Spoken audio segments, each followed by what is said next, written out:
Hello students, how are you. पिछले video में हमने क्या देखा था कि एवरेज वेलोसिटी, एवरेज स्पीड क्या होती है। ठीक है, आज हम देखेंगे इंस्टेंटेनियस के बारे में। ठीक है, तो स्टार्ट करते हैं आज का लेक्चर इंस्टेंटेनियस वेलोसिटी का। फ्रेंड्स, हमने पिछले वीडियो में जो देखा था वो एवरेज वेलोसिटी की बात की थी। ठीक है, तो इंस्टेंटेनियस वेलोसिटी और एवरेज वेलोसिटी में क्या डिफरेंस है वो एकदम सिंपल लैंग्वेज में समझो। तो यहाँ से यहाँ तक जीरो से ये 1, ये 2, ये 3, तो यहाँ से यहाँ तक जाने में अगर 3 सेकंड का टाइम लगता है। ठीक है फ्रेंड्स, तो हम क्या करते थे 3 माइनस 0 और नीचे क्या लेते थे टाइम, वो भी 3 माइनस 0 हो गया। ये क्या था x और ये था t। ठीक है, तो हम यहाँ पर एक्चुअली क्या लेते थे कि डेल्टा x और नीचे लेते थे डेल्टा t और उसको हम बोलते थे वेलोसिटी, एवरेज। ओके, तो अब एवरेज वेलोसिटी की हम बात करते थे तो delta x by delta t आता है। तो फ्रेंड्स यहाँ पर जो इम्पोर्टेंट चीज है वो ये है टाइम इंटरवल की बात करें तो फ्रेंड्स यहाँ पर देखो कि टाइम इंटरवल क्या हो रहा है, बहुत ही बड़ा आ रहा है टाइम इंटरवल। जबकि अगर हम इंस्टेंटेनियस वेलोसिटी की बात करेंगे तो उसमें क्या हो जाएगा कि ये जो डेल्टा टी है वो डेल्टा टी टेंड्स टू 0 लेना पड़ेगा। अब इसको एरो नहीं भरना है, डेल्टा टी टेंड्स टू 0। तो फ्रेंड्स यहाँ पर क्या होगा कि डेल्टा टी टेंड्स टू 0 लेंगे तो ये इसका मतलब पहले समझो कि ये approximate 0 but not 0। Okay, approximate 0 but not 0। इसका मतलब क्या होगा कि लगभग 0 के जितना ही होगा बट एग्जैक्ट 0 नहीं होगा। तो क्या होगा कि अगर आप देखो कि अगर इसको हम 0 भी ले लेंगे तो डेल्टा टी नीचे है डिनोमिनेटर में, अगर यहाँ पर ही 0 हमने लिख दिया तो ये क्या हो जाएगी, तो टर्म ही अनडिफाइंड हो जाएगी ना। ठीक है, तो क्या होगा कि ये अप्रोक्सीमेट 0 बट नॉट एग्जैक्ट 0। तो अगर हम इसको इस तरीके से लेंगे कि डेल्टा टी टेंड्स टू 0 तो होगा क्या कि अगर हम डेल्टा टी टेंड्स टू 0 लिखेंगे delta x by delta T तो स्टूडेंट्स ये हमें मिल जाएगा dx बाय dt। ओके, तो ये जो है ना ये डिफरेंशियल कैलकुलस है बच्चों, बराबर। डिफरेंशिएशन की जो बात करते थे वो ये है। अब एक चीज समझ गए कि डेल्टा टी टेंड्स टू 0 ले रहे, मतलब कि जब हम एवरेज वेलोसिटी की बात की तो हमने क्या किया कि यहाँ से लेके यहाँ तक का पूरा टाइम किया है। जबकि डेल्टा टी टेंड्स टू 0 लेंगे तो उसका मतलब क्या होगा, ये कोई पर्टिकुलर पॉइंट पर, ये वाला कोई पर्टिकुलर पॉइंट पर कोई पार्टिकल की वेलोसिटी क्या होती है वो हमें मिलेगी। जबकि एवरेज वेलोसिटी क्या होगी, ये पूरे पार्ट के वेलोसिटी देती है। मतलब 0 से लेकर 3 तक पहुंच रहा है तो ये पूरा जो ओवरऑल पार्ट है 0 से 3 का उसके ऊपर उसकी वेलोसिटी क्या रहती है वो हमको मिलती है यहाँ पर 1।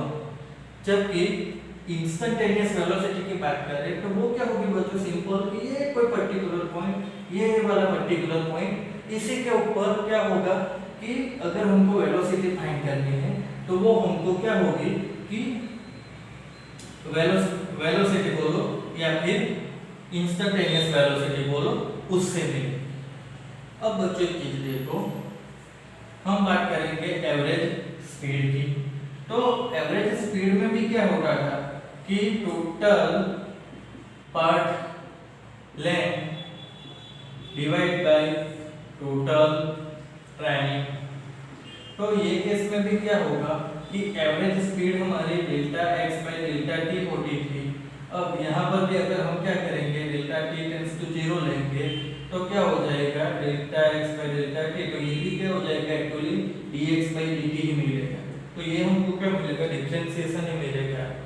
अब ये डिफरेंशिएशन क्या होगा, differentiation of distance with respect to time, नीचे टाइम है ना इसलिए। अब एक चीज देखो, एवरेज वेलोसिटी और एवरेज स्पीड दोनों कैसे आती है, सेम आती है ना, ठीक है बच्चों।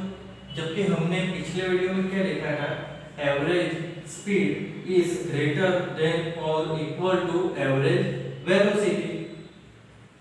अब यहाँ पर इंस्टेंटेनियस की बात करें तो यहाँ पर क्या होगा, दोनों सेम आएंगे। ये सेम क्यों आते हैं तो समझो, हमने क्या देखा था पिछले वीडियो में, वही चीज वापस करेंगे कि सपोज यहाँ से यहाँ तक जा रहा है कोई पार्टिकल, तो उसके लिए क्या होगा कि ये फर्स्ट केस हो गया। फर्स्ट केस में क्या होगा कि उसकी डायरेक्शन सेम रहेगी, तो एवरेज वेलोसिटी और एवरेज स्पीड हमको कैसी मिलेगी, 1 ठीक है, 1 मीटर पर सेकंड दोनों और हमको सेम मिल रही थी। बट जब हम यहाँ से 3 पर पहुंच गए तो 3 से अगेन 1 पर आते हैं, सेकंड केस। तो ये केस में क्या होगा कि जो एवरेज वेलोसिटी थी, ठीक है, सेकंड केस के लिए एवरेज वेलोसिटी क्या हो जाती थी, 1/5। यहाँ से यहाँ तक जाने का टाइम 3 सेकंड, यहाँ से रिटर्न होने का टाइम 5 सेकंड। जबकि डिस्प्लेसमेंट क्या हो जाएगा, 0 से 1 का, तो वो 1 ही होगा। जबकि एवरेज स्पीड क्या होती थी, total path line divide by total time, तो वो क्या हो जाएगा, यहाँ से यहाँ तक का डिस्टेंस 3, यहाँ से फिर यहाँ तक तो वो 2, तो टोटल हो जाता है 5। 3 + 2 डिवाइड बाय 5, तो वो हो जाता था 1 मीटर पर सेकंड। तो अब फ्रेंड्स समझो कि होता क्या है कि एवरेज स्पीड या एवरेज वेलोसिटी इस दोनों का केस लेंगे तो एवरेज स्पीड ग्रेटर और इक्वल टू एवरेज वेलोसिटी होती है। बट जब हम इंस्टेंटेनियस की बात करते हैं तो ये क्या हो जाती है बच्चों, सेम ही रहती है। तो उसका रीजन ये है कि यहाँ पर देखो कि कोई ये पर्टिकुलर पॉइंट की हम बात करते हैं, ठीक है, तो ये पर्टिकुलर पॉइंट पर क्या होगा कि इंस्टेंटेनियस है ना, यहाँ पर वो जितने माइक्रो या अप्रोक्सीमेट 0 टाइम के लिए रहेगा उस वक्त की उसकी स्पीड है। तो यहाँ पर क्या होगा कि उसका कोई डिस्प्लेसमेंट जो होगा वो तो सेम ही रहेगा ना हर बार के लिए, ठीक है। यहाँ पर हमको कोई यहाँ से यहाँ का केस या यहाँ से यहाँ का केस लेने की जरूरत पड़ेगी ही नहीं, तो क्या हो जाएगा कि दोनों सेम आएगा, ठीक है। अब ये जो एवरेज स्पीड और एवरेज वेलोसिटी का कॉन्सेप्ट है वो हमने पिछले वीडियो में देखा था। आज हमने इंस्टेंटेनियस की बात करने वाले हैं, तो इंस्टेंटेनियस को हम बाय ग्राफिकली कैसे ऑब्टेन कर पाएंगे वो भी देखना है।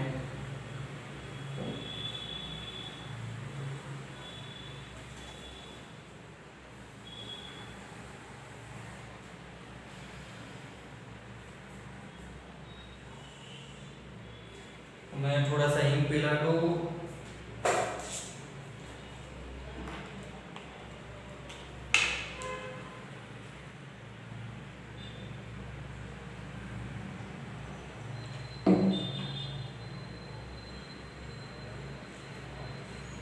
ओके, तो यहाँ पर देखो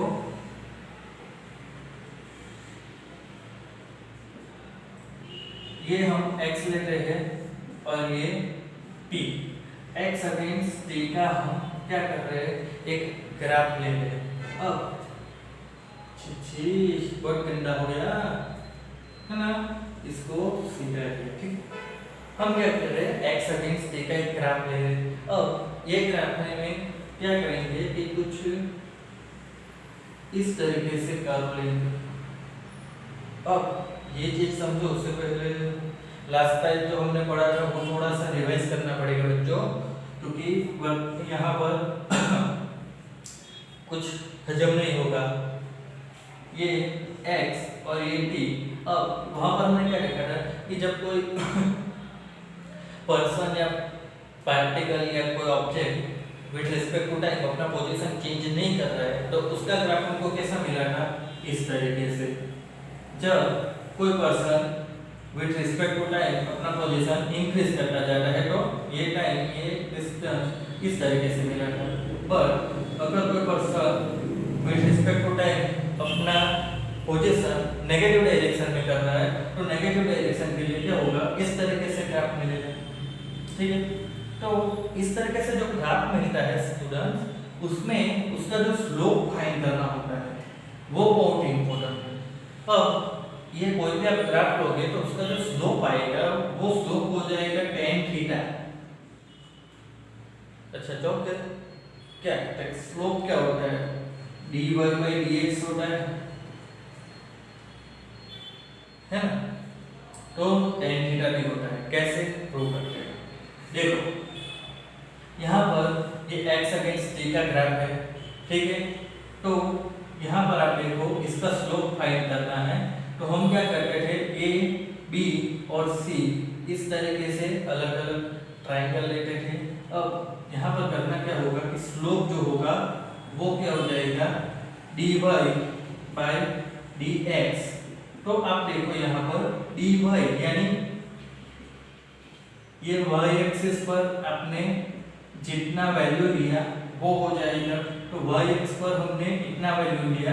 अब y एक्स पर क्वांटिटी कौन सी है, तो ये हमारी डिस्टेंस है बच्चों, तो ये डिस्टेंस आएगा, तो ये हो जाएगा क्या डेल्टा x।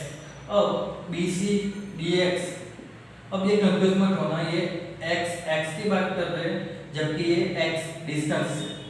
यहाँ पर क्या होगा, अब x एक्सिस पर हम bc को इलोंगेट करेंगे तो वो क्या हो जाएगा कि हमको यहाँ से यहाँ तक का कुछ वैल्यू देगा जो हो जाएगा delta t, because x axis पर t क्वांटिटी है, तो यहाँ पर हमको क्या मिलेगा डेल्टा t। तो अब देखो इस तरीके से हमको मिलेगा, तो ये डिस्टेंस डिवाइड बाय टाइम, तो ये एक्चुअली क्या हो जाएगा, ये वेलोसिटी भी तो हो जाएगा ना, ठीक है। अब tan थीटा कैसे मिलता है, तो देखो यहाँ पर ये जो स्लोप है उसने कोई एंगल बनाया है थीटा। अब एक्चुअली क्या होता है कि हमको कंसीडर यहाँ से करना होता है, ये थीटा पॉजिटिव x एक्स की डायरेक्शन से हमको कंसीडर करना रहेगा। तो यहाँ पर सपोज ग्राफ ने क्या किया है कि थीटा एंगल बनाया है, तो होता क्या है कि ये लाइन भी तो पैरेलल है, तो ये एंगल भी क्या होगा थीटा है। तो इस केस में क्या होगा कि tan थीटा की वैल्यू अगर हम फाइंड करें यहाँ पर, तो वो हो जाएगा क्या AB अपन BC। तो AB क्या है, AB एक्चुअली ये dy ही है ना यहाँ तक का, BC क्या है तो वो dx ही है।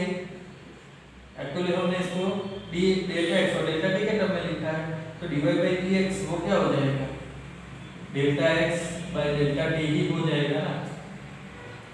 तो अब समझ गए स्लोप जो होता है वो tan थीटा के बराबर भी होता है, ठीक है बच्चों। तो अब देखो कि एक्चुअली यहाँ पर क्या हो रहा है कि with respect to time position क्या हो रही है, पॉजिटिव डायरेक्शन में चेंज हो रही है। यहाँ पर देखो तो एक्चुअली क्या हो रहा है कि ये x है और ये नीचे क्यों आ रहा है, मतलब कि नेगेटिव डायरेक्शन में, तो यहाँ पर जो स्लोप मिलेगा स्टूडेंट्स वो स्लोप क्या हो जाएगा नेगेटिव हो जाएगा, जबकि ये वाला स्लोप कैसा है पॉजिटिव। तो ये स्लोप का था, अब ये स्लोप का जो है रहने देता हूँ ताकि आपको इधर पता चले। अब यहाँ पर हम इंस्टेंटेनियस वेलोसिटी की बात करेंगे, तो उसमें क्या होगा कि कोई 1 2 3 4 5 ये कोई टाइम दिया है और ये x पोजीशन में। अब आपको अगर बोला जाए कि delta t equal to 2 second का टाइम इंटरवल लो और 4 के पास आप वेलोसिटी फाइंड करो, तो होगा क्या कि delta t equal to 2 second का हमने लिया, तो क्या होगा कि इस तरीके से हमको एक लाइन ड्रॉ करनी पड़ेगी और वो लाइन का जो स्लोप बनेगा वो स्लोप क्या होगा कि हमको delta t equal to 2 second पर क्या होगा 2 सेकंड टाइम इंटरवल का 4 सेकंड के पास क्या करेगा कि वेलोसिटी देगा, स्लोप आएगा, मतलब वो वेलोसिटी बन रहा है कि हमने ग्राफ किसका लिया है पोजीशन अगेंस्ट टाइम का। अब समझो यहाँ पर हमने 2 सेकंड लिया है, तो 2 सेकंड 4 सेकंड पर हमको क्या करना है वेलोसिटी फाइंड करना है, ठीक है। तो हमने टाइम इंटरवल लिया है, देखो टाइम इंटरवल 2 सेकंड, तो ये जो टाइम है उससे 1 सेकंड आगे का और 1 सेकंड पीछे का उसमें से पास होता हो वैसा हमने एक लाइन ड्रॉ किया। अब अगर हम क्या करेंगे डेल्टा t 1 सेकंड करते हैं। तो 1 सेकंड करने पर क्या हो जाएगा, इससे पहले का आधा सेकंड और इसके बाद का आधा सेकंड ये दोनों हो जाएंगे, ये इस तरीके से। ठीक है, तो क्या होगा कि हमको फिर वो लाइन पर स्लोप लेना पड़ेगा। तो ऐसा करते करते हम delta t tends to 0 second, sorry delta t tends to 0 time ले लेंगे। टाइम इंटरवल की बात कर रहे हैं ना, तो time interval delta t tends to 0 ले लेंगे तो वो क्या होगा, एग्जैक्ट ये 4 के पास से पास हो जाएगा। तो ये 4 t इक्वल टू 4 जो है एग्जैक्ट उसी में से पास होने वाला है। तो फिर उसका जो हम स्लोप लेंगे तो वो स्लोप क्या मिलेगा हमको, instantaneous velocity at t equal to 4 second. तो ये चीज हम ग्राफिकली भी फाइंड कर सकते हैं, बट ग्राफिकली फाइंड करना बहुत ही डिफिकल्ट है। तो इसीलिए हम उसको क्या करेंगे, बाय कैलकुलस मेथड ही करेंगे। ठीक है बच्चों, ये सिर्फ आपके समझने के लिए था।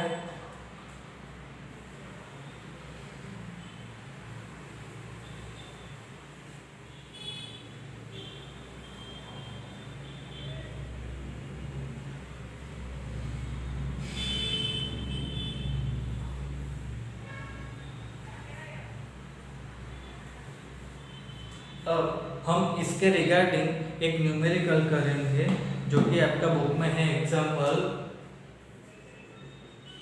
3.2। मैं इसकी स्टेटमेंट लिख ले रहा हूँ।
अब देखो एग्जाम्पल 3.2 में बच्चों क्या कहता है कि हमको एक पोजीशन का इक्वेशन दिया है कि according to this position this equation position vary करती है। यहाँ पर टाइम की वैल्यू आप जो रखोगे उसके अकॉर्डिंग टू उसकी पोजीशन मिलती है। अब इसमें a और b कांस्टेंट है, इसकी वैल्यू हमको दी गई है। टाइम जो है वो सेकंड में लेना है, तो हमको जो फाइंड करना है वो i इंस्टेंटेनियस वेलोसिटी। ठीक है, instantaneous velocity t equal to 0 to t equal to 2 second, मतलब 2 सेकंड के लिए हमको इंस्टेंटेनियस वेलोसिटी फाइंड करनी है। और एवरेज वेलोसिटी क्या होगी, t equal to 2 to t equal to 4 second. ये टाइम इंटरवल में हमको एवरेज वेलोसिटी फाइंड करनी है। ठीक है, एक चीज समझ लो, एवरेज वेलोसिटी की बात करेंगे वहां पर टाइम इंटरवल बहुत ही बड़ा होगा, जबकि इंस्टेंटेनियस की बात करें तो वहां पर एग्जैक्ट वही टाइम होगा, टाइम इंटरवल जैसा कुछ होगा नहीं। मतलब यहाँ पर हम बात करेंगे तो टाइम एग्जैक्ट 2 ही होगा। ठीक है, जबकि यहाँ पर 2 से लेके क्या हो रहा है 4 सेकंड तक का टाइम हो रहा है। अब समझो x है तो इंस्टेंटेनियस वेलोसिटी की हम बात कर रहे हैं। तो इंस्टेंटेनियस वेलोसिटी हमको कैसे मिलती थी, dx by dt करके। तो d by dt और x की वैल्यू क्या है, x पोजीशन होती है तो हमको वो कैसा दिया है, कोई equation a plus b t square दिया है, तो a plus b t square. ठीक है बच्चों, तो यहाँ पर क्या होगा, इसका डेरिवेशन करना होगा। d इसको हम अलग अलग करें तो क्या होगा, b a upon dt plus d by dt और b इंटू टी स्क्वायर। अब देखो a तो कांस्टेंट है तो उसका डेरिवेशन तो 0 हो जाएगा, plus b into T square, तो b भी कांस्टेंट है तो वो बाहर निकला, टी स्क्वायर है तो क्या हो जाएगा 2 इंटू टी, वो उसका डेरिवेशन हो जाएगा। अब यहाँ पर देखो 2 b t, ये हमको क्या मिला, इंस्टेंटेनियस वेलोसिटी मिला है। अब ये इंस्टेंटेनियस वेलोसिटी का इक्वेशन मिला है, समझो, कंफ्यूज मत होना। x का हमें इक्वेशन दिया है, तो हमने उसको डेरिवेशन करोगे तो हमको क्या मिलेगा कि इंस्टेंटेनियस वेलोसिटी का इक्वेशन मिलेगा।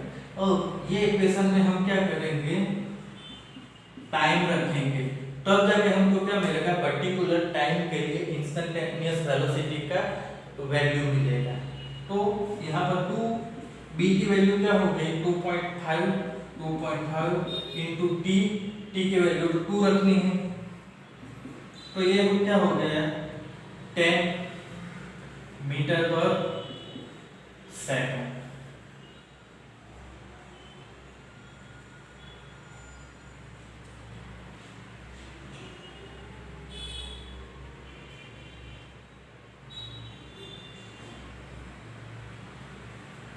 बच्चों यहाँ पर देखना 2 की वैल्यू 2 है, b की वैल्यू भी है और t इक्वल टू 2 रखेंगे हम, तो हमको क्या मिलेगा, 10 ही मिलेगा। बुक में देखोगे तो स्पेलिंग मिस्टेक, अरे टाइपिंग मिस्टेक होगी, 5 आंसर लिखा हुआ, ठीक है, तो ये ध्यान रखना।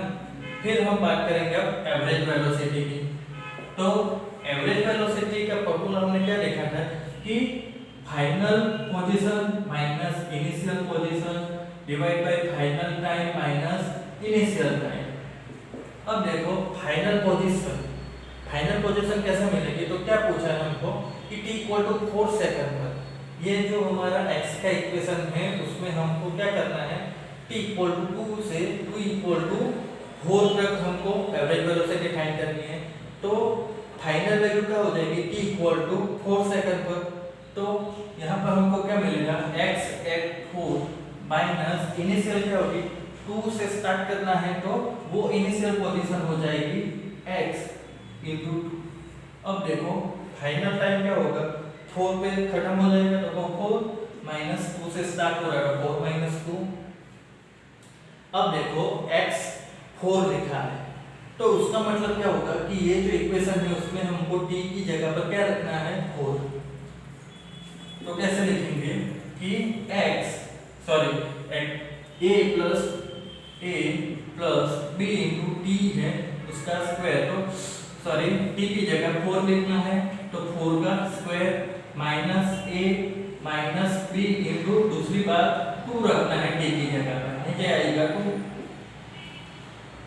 ये इक्वेशन में t की जगह पर एक बार हमने 4 लिखा है, एक बार 2 लिखा है, बस बाकी तो कांस्टेंट है वो चेंज नहीं करना है। तो ये क्या हो जाएगा 16b, a cancel, 4 square 16b minus 2 square 4 into b divide by 2, so ये हो जाएगा 12b by 2, so answer will be 6b।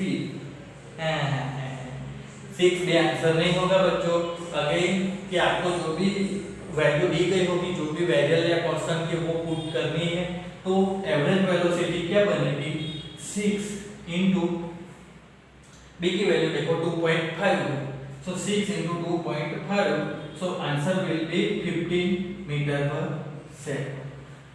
Okay, तो इस तरीके से आप एवरेज और इंस्टेंटेनियस वेलोसिटी फाइंड कर सकते हो बच्चों। तो आज के लेक्चर में बस इतना ही, नेक्स्ट टाइम हम एक्सीलरेशन के बारे में बात करेंगे, तब तक पढ़ाई करते रहें।